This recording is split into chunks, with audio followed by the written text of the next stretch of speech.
반갑습니다.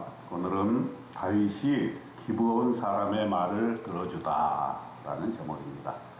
사무엘하 21장 1절에 보니까 다윗의 시대에 해를 거듭하여 3년 기근이 있으므로 다윗이 여호와 앞에 간구하매 여호와께서 이르시되 있는 사울과 피를 흘린 그의 집으로 말미암으니 그가 기브온 사람을 죽였음이니라 하시니라. 이제 다윗 시대에 3년 기근이 있었습니다. 이렇게 오랜 동안 기근이 있게 되자 다윗은 하나님 앞에 기도했습니다. 그리고 왜 이렇게 기근이 심해지는가 하나님께 간구를 했습니다. 하나님께서 응답하셨습니다. 사울이 기브온 사람을 죽였기 때문이다 이렇게 말씀을 하셔요. 그래서 다윗이 기브온 사람들을 불러다가 내가 너희를 위하여 어떻게 해줄 것이냐 이렇게 물었습니다. 사실 기브온 사람들은 여호수아 9장에 보게 될 것 같으면은 이스라엘과 화친조약을 맺어서 그들을 멸하지 아니하고 하나님이 집을 위하여 나무를 패며 물을 깃는 자가 되리라 이렇게 여호수아서 9장 23절에 나와 있습니다. 그런데 사울이 그들을 죽였던 것이죠. 그래서 다윗이 묻습니다. 내가 너희를 위하여 어떻게 하랴? 내가 어떻게 속죄하여야 너희가 여호와의 기업을 위하여 복을 빌겠느냐? 3절에 이렇게 말하고 있습니다. 거기에 대해서 기브온 사람들이 이렇게 답변을 합니다. 5절 6절에 보면은 우리를 학살하였고 또 우리를 멸하여 이스라엘 영토에 머물지 못하게 하려고 모해한 사람의 자손 7사람을 우리에게 내주소서. 여호와께서 택하시는 사울의 고을 기브아에서 우리가 그들을 여호와 앞에서 목매어 달겠나이다. 다윗은 예전에 이스라엘과 같이 맺었던 기브온 사람들의 한을 풀어주기 위해서 기브온 사람들이 원하는 대로 그 말을 들어줍니다. 그래서 그 7사람을 내어줍니다. 사울의 2 아들과 5 손자를 내어주게 됩니다. 그래서 기브온 사람들이 그들을 산 위에서 여호와 앞에 목을 메어 달매 그들 7사람이 동시에 죽은 때는 곡식 빼는 첫날 곧 보리를 베기 시작하는 때더라.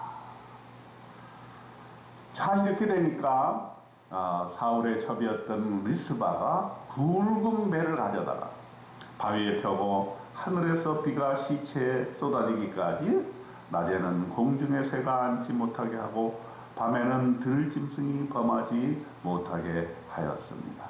이렇게 아들의 죽음에 대해서 리스바가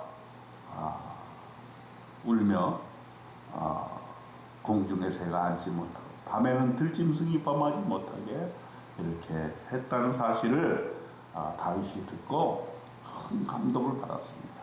다윗은 다시금 사울의 뼈와 요나단의 뼈를 야베스 사람에게서 가져와서 이 7사람의 죽은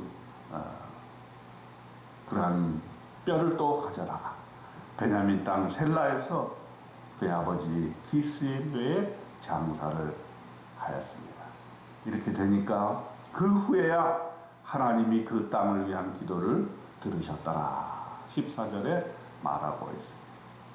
다윗은 이렇게 사울이 하나님께 범한 그 죄, 즉 맹세를 지키지 아니한 그런 죄를 해결하고 또 기브온 사람들이 무고하게 죽었던 그런 원한을 풀어주었던 것입니다. 비록 이스라엘 사람들은 아니었지만 하나님 앞에서 체결된 그러한 조약, 약속은 반드시 지켜줘야 되었던 것입니다. 이렇게 문제를 해결한 다윗은 이제부터 거침없이 블레셋 사람과의 전쟁에서 승리를 거두게 됩니다. 계속해서 성경은 블레셋 거인들을 죽인 다윗의 용사들에 대해서 얘기를 하게 되는데, 거인적 중에는 무게가 300세겔이나 되는 노창을 들고 세 칼을 찬 이스비브노, 이 다윗을 죽이려 하다가 아비새와 함께 다윗이 그를 죽인 장면이 나오게 됩니다. 그래서 17절에 보면은 왕은 다시 우리와 함께 전장에 나가지 마옵소서, 이스라엘의 등불이 꺼지지 말게 하옵소서, 이렇게 당부하는 장면도 나옵니다. 또한 십부개가 거인족의 아들 삽을 쳐 죽였고요, 엘하나는 골리앗의 아우 라흐미를 죽였습니다.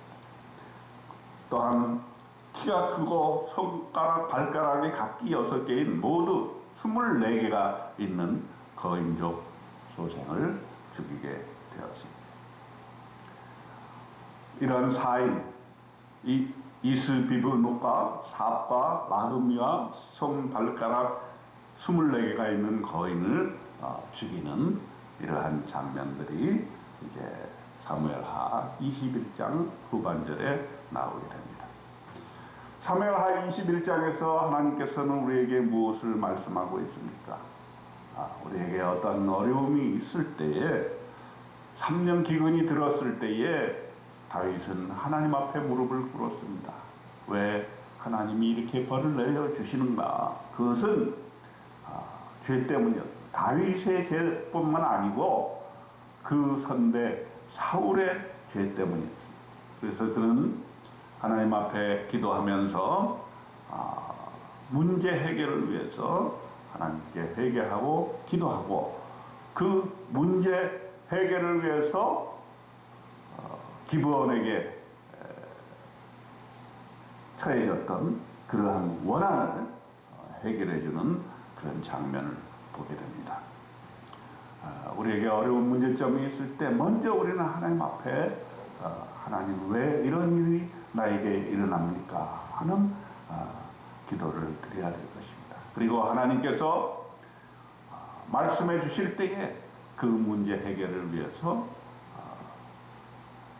다시금 하나님 앞에 돌아와서 문제 해결함을 받는 저와 여러분이 되어야 되겠습니다. 나의 문제뿐만 아니라 우리 가족, 우리 친지, 또 민족의 죄까지 다 하나님 앞에 고하고 그 문제를 해결함으로써 하나님 앞에 완전히 승인받는 그런 저와 여러분이 되어야 될 것입니다. 14절에 보니까 그 후에야 하나님이 그 땅을 위한 기도를 들으십니다. 우리의 죄의 문제가 해결이 되고 우리 주변에 있는 모든 원한의 문제가 해결이 될 때에 하나님께서 그 기도를 들어주신다는 사실, 우리가 오늘도 깨닫고 오늘 하루도 주님의 뜻 안에서 형통하게 되는 놀라운 일들이 일어나시기를 주님의 이름으로 축원드립니다. 아멘.